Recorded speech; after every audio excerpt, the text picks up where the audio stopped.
Thank you so much for staying back. I know tomorrow is a working day, so I really appreciate you taking your time to sit here and to listen to the explanation. You know why this is so precious to us? Because after Sheraton moved, so many people have been disillusioned. They felt that by going out to vote, and when their elected reps hop and jump, they felt that their votes have no more value. So actually many people felt, I don't want to come out to vote anymore.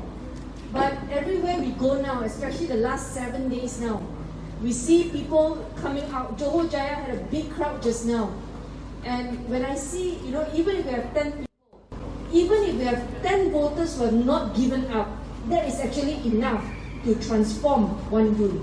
And so I really appreciate you now, 10:40, still seated here, because you want to hear and you want to know how can I go out, WhatsApp my friends, and how can I change things in the next election. You saw the video of Andrew just now on the work that he did during the lockdown. I tell you a bit of my background. I am 43 years old now. Before I entered politics at the age of 29, I was an event manager. I did law, then I did event. For somebody who plans events, everything I do must be seamless. That means it must be short, easy to do, and there must be least complications. When we had so many problems with SOP, then we have Malaysians working in Singapore, but borders closed and they cannot come back. And then you hear mothers cannot send their breast milk back to their babies because the mothers couldn't come back. Even as an event manager experience, the kind of background I had, I didn't dare to embark on a project like this to deliver breast milk, even though I knew there's a need. Why? Because the process is so tedious. As a mother who has breastfed my babies for 14 months, every child I breastfed for 14 months, my baby, the stress of going out to work, pumping, and making sure that my milk for my baby doesn't go bad, must have right temperature, and this is just one bottle. I cannot imagine somebody having to do 63,000 kilos of breast milk to 500 mothers. I asked Andrew just now, Andrew, you deliver only to Stulang, to the children here. He said no, it was all over Malaysia. He actually helped to deliver even to Sarawak. This is your elected representative here. This is a good man. This is a good person. This is a very difficult assignment to actually go on a project like this. So many things could have gone wrong. Imagine sending the wrong milk to the wrong baby. Imagine if the milk goes bad because your room your temperature is not cold enough. Imagine sending it to the wrong state. But for somebody who would take on a project like that because there is a need and not because it's easy to do, this is very hard to find. In fact, I can guarantee you look across the entire Malaysia, out of 222 MPs and all the assemblymen you can find across Malaysia, you will not find another Andrew Chen. And because of that, ladies and gentlemen, you have a good candidate in Yun Silang. The Harapan is fielding. You have to make sure that you go out and deliver him a vote. Why? Because the 500 babies that receive the mother's milk, they cannot come out to vote. The mothers are probably still stuck in Singapore. So who will go and deliver this? Where will the happy babies be on 12th of March? They cannot get a ballot paper because they are not yet 18. So we need to rely on you, voters who know, who can walk. You need to do that for these 500 babies. Everywhere you read now in the news, you hear Najib so happy. Oh, the Chinese is back with Barisan Nasional. Oh, no! I'm quite sure that is not the answer. But because the people who benefit from some of the things that we have done in our 22 months, these are people who cannot speak. And because of that, their voices are not heard. I want to share with you how in the 22 months in Putrajaya, together with Dr. Wan Aziza, our Deputy Prime Minister and our Women Minister, in the ministry we work very, very hard to help the children in Malaysia. They are 30% of our population, 9 million voters. Not voters, 9 million Malaysians, but they cannot vote. And because of that, you don't see babies going around talking to Free Malaysia Today, babies being interviewed, say, oh, we are so happy, Pakatan Harapan 22 months, because they don't have a voice. So when the voiceless cannot vote, they rely on you. And today, just allow me to share some of the things we have done in the 22 months. Okay, not sensational, but important things we have done for the next generation. Number one, for the first time in Malaysian history, we appointed, Pakatan Harapan government appointed a commissioner for children. A commissioner for children reports to Parliament. This is the first time it's been done during our time. What will this commissioner do? This commissioner, when it's an issue affecting children, she can table a report based on her findings to Parliament. For example, you have citizenship issue, or you have children who cannot get education, but it involves so many ministry. Commissioner for Children will write to all this ministry, look into all that and table a report, debate it in Parliament so that the ministers can make improvement. Number one. Number two, sexual offenders registry. For so many years, we don't even have an offenders registry where we capture those who have violated children. When I went into Putrajaya, I said, surely we need to come up with a system to protect our children. And so we work with the courts at the time. We tell the courts, when you sentence somebody who have sexually violated a child, for example, you need to inform JKM, send us the name of those convicted. Inform JKM, we compile that in a registry. So when a Taska operator, you want to hire a new teacher, a nanny, you will come to JKM and check whether this person got a record or not. And because of that, when we develop that, our children can be found in a safer environment. 60 years we didn't have this. In that 22 months we developed this. It's not perfect. There's a lot of weaknesses, but at least it's been done in that 22 months. Number three, we, first time ever in 2019, Lim Guan Eng as the finance minister approved a grant of 10 million to set up childcare in government agencies. Now you ask me, government agencies, how can that benefit you? How did this money come about? On the day we were sworn in, 2nd July, I remember, 2018, angkat sumpah jadi timbalan menteri. Few days later, we got a case. They say a baby has been found in the refrigerator of the nanny's house. You remember that case in Selangor? I went to the mortuary. I went to speak to the affected parents. Then I found out these parents of this baby, the mother is our nurse in Hospital Kuala Lumpur. How can a nurse who look after other children have no support system to look after her own baby? Something is wrong with this country. If we can spend millions on so many things, how can we not have money to care for our own nurses' children and make sure that they are safe? So Lim Guan Eng approved 10 million. With just 10 million ringgit, we roll out 60 plus, I cannot remember the exact number now, 60 plus childcare centers in government hospitals, in prison ministry, in police stations. These are our frontliners who go out and care for the safety of Malaysians, but their own children are not looked after.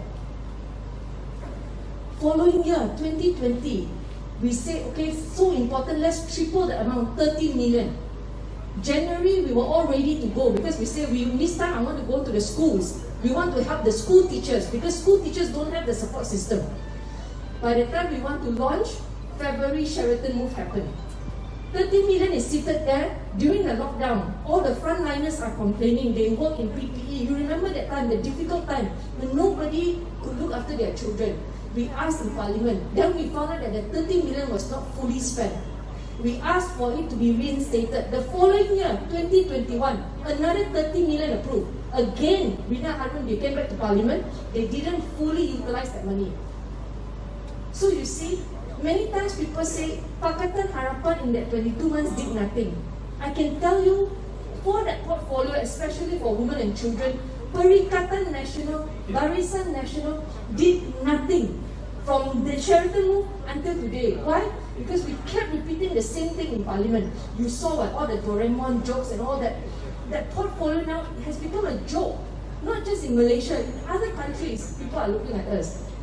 But when we come out, we read Najib say, oh, they are just angry with Pakatan Harapan 22 months. Nobody want to talk about this. Why? Because it's not glamorous. Children cannot speak. But there's a lot of things being done for the next generation that we invested in, that you don't see the result today. But I ask that you will consider, there are a lot of works that have been stopped. And Johor is one of the states that have been affected by this Sheraton move. And that's why we signed the MOU now. Because for us, the priority, now you need to remember, so many MPs, DAP, the only party, I think Amanah also, 42 of them are still intact with Pakatan Harapan in Parliament. You can look at a cup of glass and you can say the glass is half empty. You can look and say all frogs. But there are still at least 50% of our elected representatives who hold true to their mandate, and that truly counts. So when you look at the glass now, I need you to remember that the glass is half full. Look on the positive side. There are many of us who work very hard and we have not jumped, we have not hopped. But we want to make sure that the next election, when you come out to vote, people cannot jump anymore. And that's why the MOU has been signed, because we want the anti-defection law to be passed in Parliament as soon as possible. Why? Because the DAP voters are people who believe in ideals, people who believe in principles, and that is our first and foremost priority. And that's why we signed the MOU. Many people attack us and say, why do you want to do this?